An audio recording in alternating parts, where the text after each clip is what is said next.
다윈의 이름을 모르는 사람은 없지 않을까요? 드러는 봤죠. 드러는 다 봤을 거라고 생각을. 아는 건 진화론, 그 다음에 그렇죠. 종의 기원 이 두 개밖에 없는 그렇죠, 것 같아요. 그렇죠. 더군다나 이 찰스 다윈이라는 사람은 그 명성에 걸맞게 충분한 그 스토리를 갖고 있는 사람이기도 해서 아 좋아요. 일단 영화적인 인물이군요. 이미 영화화됐어요. 그래서 아. 이미 영화화되기도 했고 의외로 사람들이 잘 알지 못하는 하지만 아주 유명한 그런 이분을 소개하면 어떨까 하고 이제 준비를 해봤어요. 좋습니다. 어떤 점에서 끌리셨나요, 우리 다윈님? 사실 그 진화론이라는 그 이론 자체가 우리 인간이 생명에 대해서 할 수 있는 가장 근원적인 질문에 대한 답을 해줘요. 이렇게 다양하고 많은 생명은 도대체 어떻게 해서 만들어졌나? 어떻게 생겨났나? 근본적인 우리는 어디서 왔는가? 그렇죠. 우린 무엇인가? 네. 이거 하나가 장대한 사실 스토리죠. 아 예. 그러니까 다윈 같은 경우는 흔히 말하는 금수저 집안에 어머니가 아마 이름만 들으면 아실 웨지우드 전혀 모르겠어요. 도자기. 골프채 이름 같은. 도자기 도자기. 웨지우드 접시.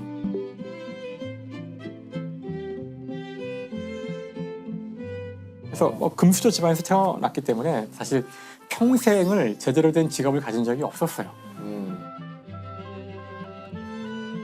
한량이었어요? 그거를 한량이라고 하기엔 돈이 많아서 사실 직업에 대한 걱정은 크게 없었는데 아무튼 그래서 집에선 당연히 의사가 되거나 아니면 뭐 신학자가 되거나 근데 다윈은 흥미가 없었기 때문에 이제 당연히 이제 의사는 재미가 없어서 그만두고 때려치고 그래서 결국은 신학에서 학위를 받게 돼요. 와. 다윈이 신학 학위가 있어요? 아이러니네요. 근데 이제 그 신학 학위를 받은 바로 그때 비글호를 타게 돼요. 비글호요? 이름이 비글호예요? 배 비글을 좋아하셨나? 비글호는 배고요. 그 배는 이제 당시 영국 해군의 미션을 받아서 남미를 측량하러 가는 그런 일을 맡게 돼요. 남미. 근데 어쩌다가 그 배를? 그러니까 신학 학위를 받았는데 왜 그 배를 타게 된 거예요? 그러니까 사실 그 신학 학위를 하면서도 그 자신의 그 다른 곳에 대한 열정. 그러니까 다윈은 어릴 때부터 이렇게 사람들하고 막 놀고 이런 것보다도 딱정벌레를 수집하거나 아니 그런 자연에 대한 굉장히 관심이 많았어요. 책도 많이 읽고. 그래서 이제 그런 쪽의 사람들도 많이 만나서 그 당대에 유명했던 지질학자나 이런 생물학자들하고 교류를 많이 했고요. 네. 그래서 이제 그 중에 한 사람이 비글호가 이런 임무를 가지고 떠나는데 여기 이제 박물학자 한 사람을 구하고 있었거든요. 그래서 이 사람 저 사람 이제 알아보다가 많은 사람들이 나 못 가 뭐 여러 가지 이유로 못 가서 이게 쭉 돌고 돌아서 다윈까지 온 거예요. 근데 박물학자가 뭐예요? 박물. 물. 다양한 것을 모으고. 그렇죠. 네. 수집하고 이런 거죠. 네. 우리 박물관 할 때 그 박물. 맞아요. 아. 그때 다양한 거를 수집할 수 있는 가장 좋은 방법은 새로운 땅에 가는 건데 그래서 당시 이제 그런 학자를 찾았기 때문에 다윈한테 해보지 않겠냐? 그래서 당연히 이 사람은 너무 하고 너무 좋아 이거는. 새로운 거. 그래서 결국은 이제 배를 타게 되죠. 비글호를 타고 그 여행을 5년간 갔다 오는데 5년이요? 무려 5년을. 왜냐면 남미의 끝까지 갔기 그렇죠. 때문에 난 못 타. 근데 다윈에겐 다행히도 배에 계속 타고 있어야 되는 건 아니었고 이제 배는 다니면서 측량을 하고 자기는 어딘가 내려서 계속 있다가 이제 이동할 때만 타고 했기 때문에 상당히 많은 시간을 실제로 육지에 있었다 그래요. 그리고 다윈은 남미에 탐험하는 그 기간 동안에 수집해서 자신이 모아놓은 것들을 이제 계속 본국으로 보내요.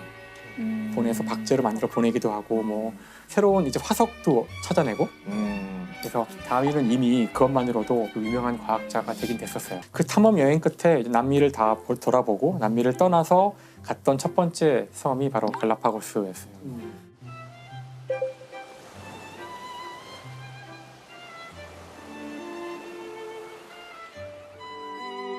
근데 갈라파고스에서도 이제 많은 관찰을 하게 되는데 이 지역이 특별한 것이 대륙과 동떨어진 섬이잖아요. 그래서 이 섬에서는 정말로 한 번도 본 적 없는 괴상망측한 생명체들이 있는 거예요. 그러니까 그때 이제 새들을 핀치라는 새들을 네. 관찰을 하고 부리에 대한 많은 기록을 남겼는데 여기 섬이 한 개가 아니었거든요. 네. 몇 개의 섬이 있는데 제도라 그러잖아요. 네. 그 새들은 전혀 모양이 달라서 다윈은 다른 종인 줄 알았어요. 다른 종류의 새인 줄 알았어요. 그렇겠네요. 근데 나중에 이제 갖고 와서 이걸 해부를 하고 정확하게 조사해 보니까 같은 종인 거예요. 네, 핀치였구나. 같은 종인데 왜 이렇게 변화가 심하게 일어났을까? 그러니까 이런 현상들은 일반적으로 보기 힘들어요. 저희가 사는 이 세상은 워낙 이미 수많은 종들이 서로 경쟁을 해서 딱 균형을 다 이루고 있기 때문에 이런 일이 잘 안 일어나는데 이 섬은 워낙 좁은 고립된 곳이기 때문에 하나의 종인 새도 상황에 따라서 아주 급속하게 변화가 타타닥 일어나서 다양한 종류의 부리를 어떤 부리를 가진 새는 나무를 쪽이 적혀져 있고 사실 이렇게 다르면은 딴 데서는 다른 종이거든요. 여긴 그렇지 않았던 거죠. 근데 문제는 이제 돌아와서부터 이제 고민이 시작되는 거죠. 돌아와서 고민되지, 이제. 예, 자신의 데이터들을 이제 가지고 분석을 하고 책을 쓰려고 하다 보니까 뭔가 이제 그게 있는 거죠. 이거 생명의 다양성에 대한 자신이 답을 찾은 것 같은데 함부로 이야기 서서히 답이 보이는데 이게 굉장히 위험한 답이란 사실을 알게 되는 거예요. 그래서 불경하다. 그렇죠. 네. 그래서 1836년에 돌아왔지만 종의 기원이라는 책이 출간되는 것은 1859년. 20년이 넘게 걸렸네요. 무려 한 25년 가까운 시간을 더 이제 보내야 되는데 물론 그 사이에 많은 일들이 있었지만 기본적으로는 과연 이것이 옳은 이론일까? 그리고 이걸 냈을 때에 자기한테 돌아올 엄청난 공격과 비난, 이건 단순한 어떤 과학자로서의 공격이 아니라 성경에 나오는 그 말씀을 다 위반하고 모든 사람이 믿고 있던 인간의 존엄성, 인간은 고귀한 존재고 선택받은 존재라는 것을 다 깨뜨릴 수 있는 거기 때문에 본인이 먼저 완벽한 증거들을 얻어야 한다고 믿고 질문을 하고서 그걸 다 답을 찾는 데까지 시간이 걸리는 거예요. 보강을 하는 데까지. 코페르니쿠스랑 비슷한 것 맞아요. 같네요. 코페르니쿠스가 이제 지구가 이 세상의 중심이다라는 걸 모든 사람이 그렇게 생각하고 있을 때 열심히 관측하고 꼼꼼하게 기록해서 봤더니 그러면 안 되는데 자꾸 태양이 중심에 있고 지구가 움직이는 결과가 자꾸 나오는 거죠. 그래서 이거를 낼 때 약간 고민을 많이 하셔서 나중에 거의 이제 인생의 말년까지 와서 병상에 누워서 그때서야 책을 집필하셨다고. 그래서 천체 회전에 관한 그 논문의 이름이 앞에가 레볼루션이잖아요. 천체 회전이란 말이 레볼루션인데 얼마나 놀라서 이것이 혁명이란 단어예요. 본인이 붙인 거예요? 아니 레볼루션은 원래 회전이라는 회전이라는 뜻을 갖고 있어. 레볼루션이 원래 회전이에요? 근데 그게 너무 혁명적이라서 혁명으로 바뀐 거구나. 회전이라는 것이 혁명인 것이었던 거죠. 그래서 추가로 그런 뜻을 갖게 돼요. 제목. 이럴 때 보면 이 프로하길 잘한 것 같아. 레볼루션이 원래 회전이었던 거 알았어? 코페르니쿠스가 하면 바로 이제 그래서 사실 그 코페르니쿠스의 지동설은 이제 그 성경에 나오는 한 구절 때문에 문제가 되었던 것이고 지금 다윈이 하려는 얘기는 성경 정면으로 전체를 그냥 반박하는. 그 창세기 전체일 뿐만 아니라 그 인간에 대한 수많은 이야기들을 전체를 부정하는 거죠. 근데 일단 욕을 뭉태기로 먹었을 것 같은데요. 욕을 먹은 정도가 아니라 왜냐면 진짜 뭐랄까 변을 안 당한 게 이상할 정도로. 심지어 본인도 고민을 많이 하는데 이 다윈의 와이프가 독실한 또 신자였거든요. 그래서 그 다른 사람들한테는 함부로 말을 이제 안 해요. 위험해서. 그래서 자기 아내한테 이야기해주자 아내가 굉장히 분노를. 그렇죠. 그다음에 또 한편으로는 남편을 이제 보호하고 싶기도 했겠죠. 생각도 하지 마라. 다윈도 고민을 많이 하는데 그 다윈이 남긴 기록을 보면 다윈이 그 신에 대한 어떤 믿음이 서서히 사라져가는 과정이 보이긴 보여요. 그러니까 자기도 고민을 많이 하거든요. 성경에서의 모순도 수없이 찾아내고 이건 말이 안 되지 않느냐. 이 세상에는 아담과 이브밖에 없었는데 이 둘은 아들을 둘 낳는데 딸도 없는데 어떻게 그다음에 이야기가 이어지지? 이런 식으로 이제 성경 자체에서도 수많은 문제점들을 찾아내면서 좀 이상하다라고 이야기도 하고 다음에 본인이 연구를 진행해 가면서 이렇게 진화에 대한 증거가 많은데 성경이 맞을 수가 있겠느냐. 그래서 어느 시점엔 자기도 나는 더 이상 성경에 나오는 창조론을 믿을 수 없다 이런 글도 써요. 확신에 찬. 네. 그럼 진화론이라는 거는 심플하게 무엇을 말하는 책인 걸까요, 결국? 사실 진화론이라는 것은 우리 주위에 보는 생물들이 변화한다는 걸 의미해요. 첫 번째로. 생물들이 변화한다. 그러니까 그 전까지 사람들은 우리 주변에 있는 많은 이 생물들은 언제부터인지 모르지만 뭐 신이 창조했든 그냥 계속 이런 모습으로 있었을 거야라고 믿고 있었죠. 하지만 이제 진화론은 그것이 아니라 생명은 끝없이 변화해가고 사실은 지금 존재하는 수많은 생명체들은 더 근본적인 생명체로부터 온 것이고 더 근본적인 것은 더 근본적인 것으로 더 계속 수렴해 올라갈 수가 있는데 이걸 끝까지 가져가면은 사실은 단 하나의 하나에서 생명으로부터 시작하여 진화를 거듭하여 지금 이렇게 우리가 보는 다양한 생명체가 만들어졌고 이 과정에서 누군가 디자인을 하거나 누군가 명령을 할 필요가 없이 아, 자연적으로 이것이 일어났다는 거예요. 그래서 아무튼 이거를 이제 설명을 해서 사람들이 납득을 해야 되기 때문에 이걸 집대성하여 쓴 책이 이제 종의 기원이라는 책인데 이 책이 아주 고도의 전략을 쓰게 돼요. 이 책을 아마 많은 분들이 이 책은 과학의 고전이라니까 한번 읽어볼까? 그렇게 읽어보시려고 했던 분들은 이제 읽다가 엄청난 그 자기 환멸과 분노를 느낄 수 있는 책인데 시작 부분이 그래요. 시작 부분이. 그러니까 책의 시작 부분은 비둘기에 대한 이야기로 시작하는데 우리나라 사람들은 알지도 못할 비둘기에 대한 수많은 이름들이 나오기 때문에 그 영어로도 나오는데 찾아보면 다 비둘기라고 돼 있거든요. 아, 다양한 비둘기들의 수많은 이름들이. 비둘기가 나오는데 도대체 나는 종의 기원이라는 그 위대한 이론을 알고 싶은데 왜 비둘기 이야기만 이렇게 오래 하는 걸까? 이게 이제 당시 그 다윈이 살던 시대, 그 시대에는 비둘기뿐만 아니라 강아지도 그렇고요, 고양이도 그렇고 그걸 잘 키워가지고 아주 독특한 형태로 만드는 게 되게 유행이었어요. 그러니까 이 다윈은 처음에 어떻게 시작한 거냐면은 이걸 봐라. 인간이 개입하여 특별한 결과를 얻고 싶을 때 비둘기를 가지고 이미 우리는 수많은 교배를 통해서 원하는 형질을 얻어왔다. 이미 그걸로 증명이 되고 있다 우리 주변. 하고 있지 않냐? 네. 우리는 진화를 벌써 시킨 해왔다. 거죠. 우리가 이걸 골라온 거죠. 우리도 혈통 좋은 개끼리 계속 했듯이. 아, 네. 맞아요. 사실 그러니까 이미 사람들한테 익숙한 이 비둘기라든가 이 강아지라든가 이런 교배시키는 것을 먼저 설명을 한 거예요. 그러기 위해서 굉장히 지루하지만 지금 우리가 보기엔 근데 이게 당대에는 지루하지 않았대요.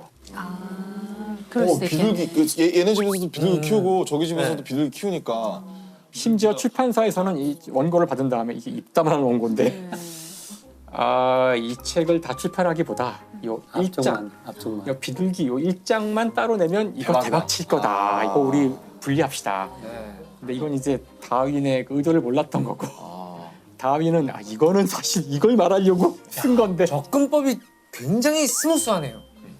그래서 사실 이 책에서 저는 가장 좋아하는 부분이 중간에 이 비둘기 얘기가 끝난 다음에 진짜 본인이 하고 싶은 이야기로 가는 전환부가 있는데요. 거기에 아주 제가 보기엔 위대한 접속사가 나와요. 위대한 접속사. 하물며. 하물며라는 말. 하물며라는 접속사가 나오는데 이 앞에 문장이 뭐냐 하면은 이처럼 우리 인간은 비둘기와 다른 동물들을 우리가 원하는 쪽으로 교배를 통해서 개량해 왔다는 거예요. 개량해 왔다.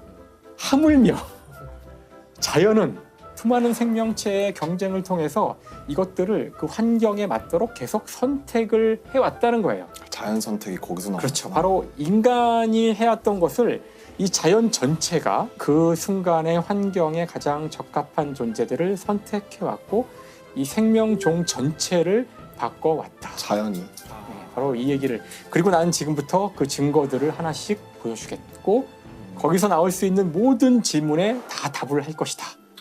야, 준비가 다 됐으니까. 그러니까 25년이 걸렸구나. 야, 그런 책이라고는 생각 못했어요. 왜냐면 이거는 단순히 어떤 새로운 발견이 아니라 인간을 능멸하는 걸 수도 있거든요. 인간의 어떤 자존심을 건드린 거라서 문제가 된 거죠. 거북했을 수 있죠. 거북했을 수 있어요. 네, 네. 그러니까 사실 지구상의 모든 생명체는 어느 한순간에 정확히는 모르지만 한 38억 년 전쯤에 지구에서 시작되어서 그 이후에 똑같은 시간 동안 진화해 온 거예요. 우리와 박테리아, 바이러스 할 것 없이 다 뭐가 그냥 다르냐. 다 똑같은 그런 존재라는 걸 이야기를 해주고 있어요. 그러니까 진짜 무서운 거죠. 많은 사람들이 정말 이 이론에 충격을 받고 대단히 싫어했지만 근데 이 책이 너무나 완벽하게 쓰여졌기 때문에 영국의 과학자들 가운데 진화론을 인정하지 않는 사람은 거의 없었다는 평가예요. 대략적으로는. 결국. 하지만 일반인들을 대거 진화론을 지지하는 쪽으로 몰고 가는 사건이 이제 시작돼요. 이게 뭘까요? 어떤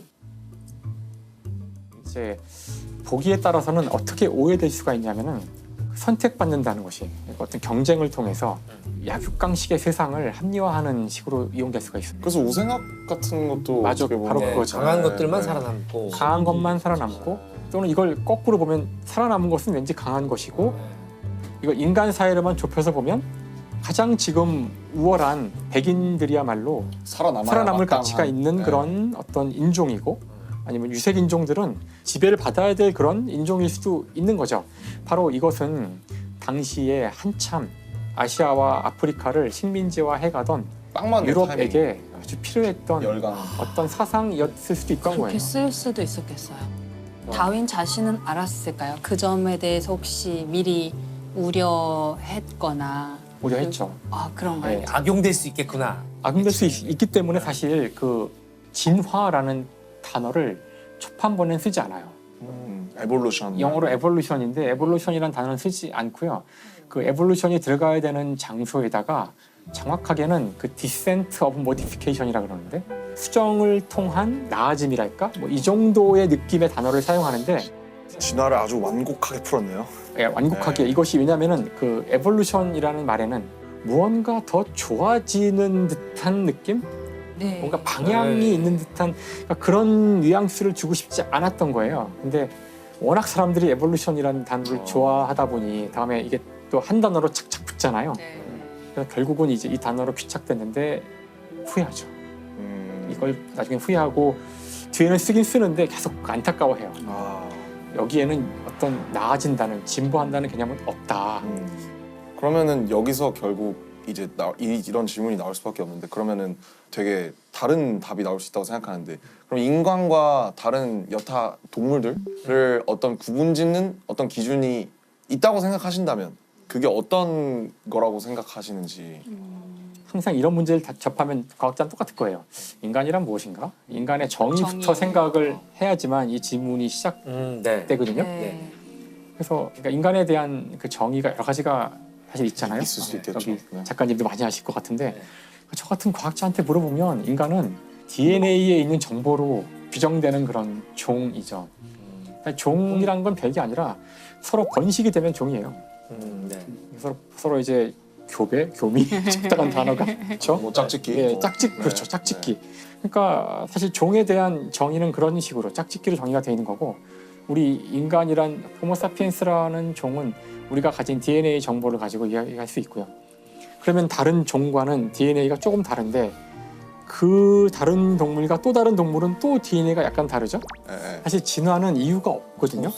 진화는 정말 그 매번 아주 무작위적으로 변이가 일어나고 그 변이는 대부분 다 좋지 않은 결과를 보여줘요. 우리가 DNA가 이상해지면 안 좋은 결과가 나오는데 네. 이따금씩 그것이 좋은 좋은 결과를 결과가. 보여주는 경우가 있어요. 그것이 이제 선택되고 해서 더 번성하게 된다는 건데 이때 이 개체가 선택되는 이유는 그냥 그냥 운이에요 다. 근데 사실은 이유는 별로 없고 이런 단순한 규칙만 있을지 몰라요. 진화론이라는 단순한 규칙 뿐이거든요. 그래서 이 다윈의 종의 기원의 마지막 이게 문장인데 처음에 몇몇 또는 하나의 형태로 숨결이 불어넣어진 생명이 여러 가지 힘을 통해 그토록 단순한 시작에서부터 가장 아름답고 경이로우며 한계가 없는 형태로 전개되어 왔고 지금도 전개되고 있다는 생명에 대한 이런 시각에는 장엄함이 깃들어 있다.